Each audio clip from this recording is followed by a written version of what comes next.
आर्थिक वादातून रिक्षाचालकावर कोयत्यासारख्या हत्याराने हल्ला करून त्यास गंभीर जखमी केले। ही घटना शामरावनगरमध्ये बुधवारी सकाळी 9:30 वाजता घडली आहे।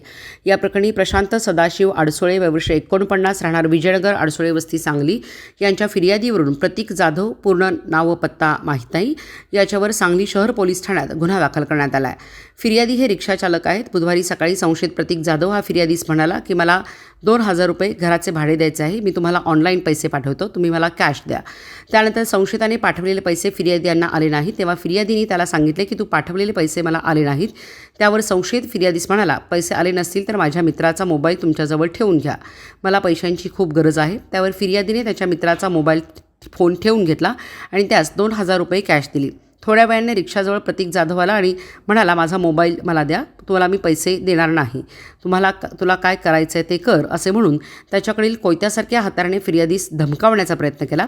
त्यावेळी फिर्यादी रिक्षातून खाली उतरले तेव्हा संशयिताने फिर्यादीच्या अंगावर कोयत्यासारखे हत्यार मारत असता फिर्यादीने वार अडवण्यासाठी उजवा हात मध्ये घातला। हाताच्या मध्यभागी पोटामध्ये वार झाल्याने त्यांचा हात फाटून दुखापत झाली।